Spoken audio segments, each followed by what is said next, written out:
అదే పవన్ కళ్యాణ్ గారిని ఇన్ఛార్జ్ సీఎంగా నియమించిన తర్వాత ఎలా ఉండబోతుంది? బాగానే ఉంటుంది. బాగుంటుంది. ఆయన చాలా కష్టపడ్డాడు పవన్ కళ్యాణ్. ఫస్ట్ ఏం చేస్తాడో అనుకున్నాం కానీ ఆయన సిద్ధాంతం ప్రకారంగా మంచిగా చేస్తుంది కాబట్టి బాగానే ఉంటుంది. ఆయన ఉండాలి.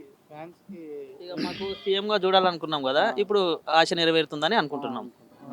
ఎలా చేస్తున్నారు ఏపీలో డిప్యూటీ సీఎంగా? పర్లేదు సార్, బాగానే సూపర్ ఉన్నారు. ఎక్సలెంట్ అసలు. బాగా చేస్తున్నారు. కానీ ఈ మధ్యలో అనిపిస్తుంది ఏంటంటే కాస్త సైడ్ ను పెట్టారేమో, మొత్తం వాళ్ళు లోకేష్ చంద్రబాబు చూసుకుంటున్నారు కదా ఆల్మోస్ట్. కూటమి సూపర్ అసలు.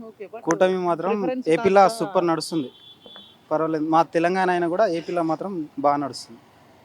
నాకేమనిపిస్తుంది అంటే కాస్త లోకేష్ ప్రిఫర్ ఇచ్చి కాస్త డిప్యూటీ సీఎం కాస్త అంటే ఏ దానికి మేజర్ దానికి పిలుస్తలేడు జస్ట్ అని అనిపిస్తుంది నాకు. ఎలా జరుగుతున్నాయి? పర్లేదు, బాగానే చేస్తారు కదా సూపర్ ఇప్పుడు. మేము చూస్తున్నాం కదా. అనుకున్నట్టు ప్రతిదీ నెరవేరుస్తుండే చంద్రబాబు నాయుడు. మాకే అనిపిస్తుంది అబ్బా ఎంత బాగా చేస్తుండని అనిపిస్తుంది. గవర్నమెంట్ జాబ్స్ కానీ ఇప్పుడు టీచర్ జాబ్స్ కూడా ఆయన జగన్ 6,000 వేస్తే 16,000 ఒక 10,000 పెంచి వేసిండు అనుకున్నట్టు. అందరికి బాగా చేస్తారని అనిపిస్తుంది. మంచిగా చేస్తుంది. ఫ్రీ బస్ కూడా పెట్టారు కదా, సో అది కూడా మంచిగా అనిపిస్తుంది. ఇంకా కాలేదు. ఇప్పుడు ఆగస్ట్ అదే ఇప్పుడు వస్తుంది కదా. ఇప్పుడు అంటే తల్లికి వందనం కానీ అవి బాగానే చేస్తుండు. ఎలా చూస్తున్నాం. ఉండబోతుంది ఫ్యూచర్లో ఏపీ?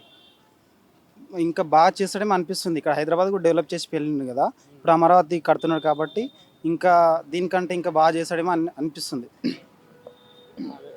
ఇప్పుడు అంటే జగన్ గారు పాదయాత్ర చేస్తే ఎలా ఉంటుంది? పాదయాత్ర జగన్ మీద నమ్మకం పోయింది అసలు. జగన్ ఫస్ట్ స్టార్టింగ్లో బాగానే ఉండే, తర్వాత ఆయన దిగిపోయే టైంకి చాలా ఇదైపోయాడు. జనాలందరికీ తెలిసిపోయింది అన్న ఇలాంటి వాడు అనేది. ఎవరు నమ్మే పరిస్థితుల్లో లేరు. కూటమి ఏర్పడుతుంది, అందరు కలిసింది కానీ ఏమవుతుంది అనుకున్నాం కానీ కూటమి మంచి ఒక ప్లాన్ తోటి వెళ్తుంది. బాగా చేస్తుంది. అమరావతి మీద మీ ఒపీనియన్? గుడ్, మంచిగా మేబీ హైదరాబాద్ లాగా కావచ్చు అని అనుకుంటున్నాం. మేము చూస్తున్నాం కదా డైలీ న్యూస్లో బాగానే చేస్తున్నాడు. కొత్తగా సిటీ కడుతున్నాడు కదా, బాగానే అనిపిస్తుంది. కట్టొచ్చు అనిపిస్తుంది. Thank you. ఓకే.